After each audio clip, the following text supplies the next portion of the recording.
Right, Aishling.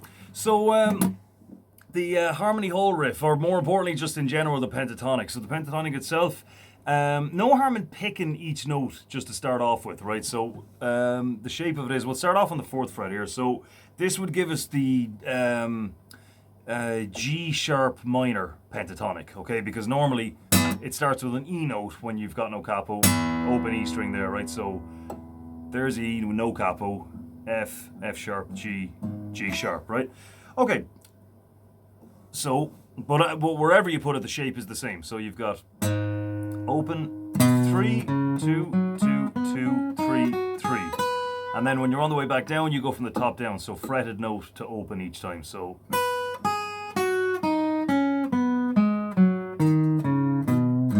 Okay. Then you can hammer on the way up, pull off the way down. Or if you're feeling ambitious, pick, hammer, pull all the way up and down.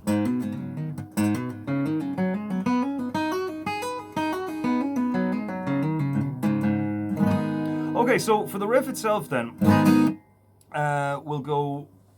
Now, you can either do it with your middle finger and your second finger and first finger, index finger. I personally would do it with my third and middle. So, but definitely just, whatever you do, not the same finger for everything. Because it's much, much less efficient to be bouncing around with your hand than just having, letting your fingers do the work. Okay, so you've got the tabs there. So we've got third fret on the sixth, and you're just hitting that note normally. 2 hammer-ons all the way up. And then this one is pulled off as well as hammered on.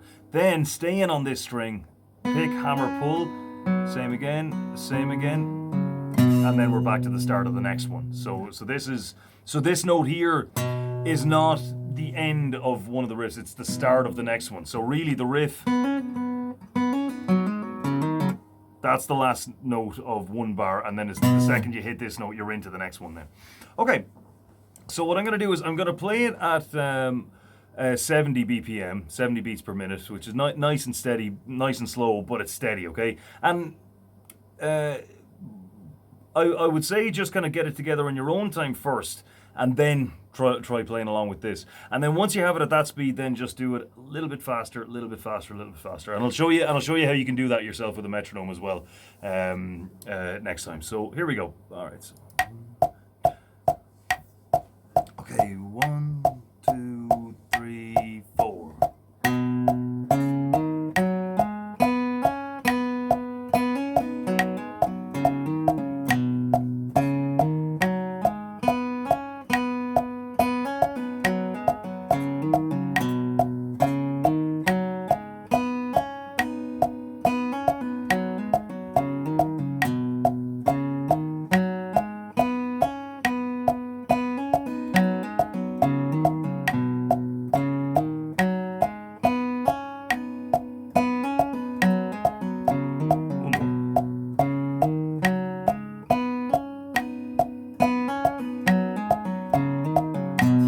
Okay, so just for a reference, roughly the real tempo.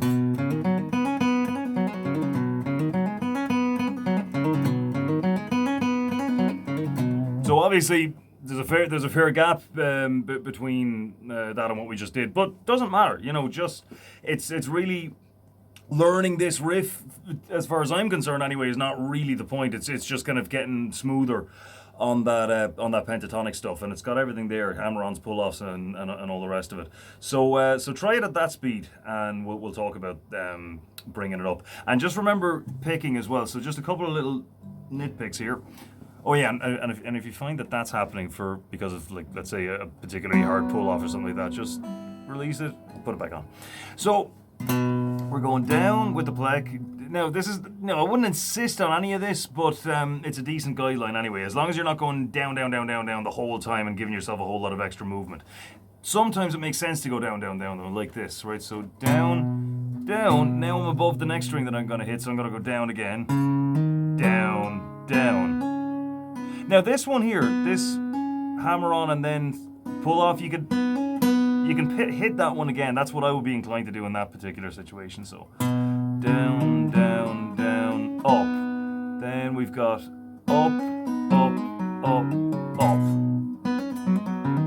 So instead of going down, bringing the pick back around again to go down again, bringing it around again. See how much extra movement that's giving you, which sounds like a nitpick, but when you're playing a fast riff, it does count.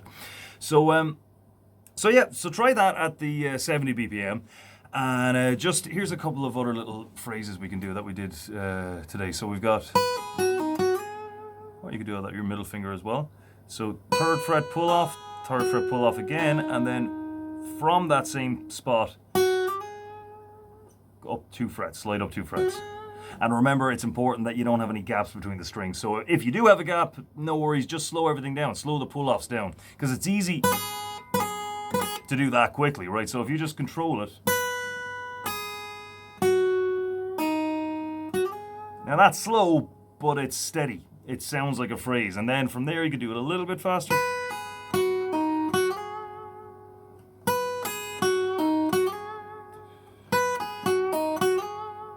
One more.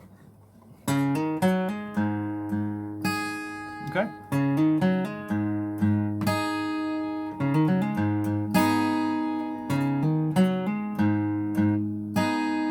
Right, so that's open, 2nd fret, open to 2nd fret on the A string, open to 2nd fret on the D string. Just hit the open 6th, and then flick the bottom, well, the top I should say, 3 strings, 2 or 3 strings, just, it's not specific. You know, you can make a riff out of it like that, or just a kind of a one-off phrase. If you had something with an E minor in it, let's say, you could just go, and, you know, just kind of start the thing like that. But main thing, just go up the scale, down the scale, try the riff, try a few phrases, mess about with it, see what happens, and yeah, we'll see you again on next week. So, talk to you then.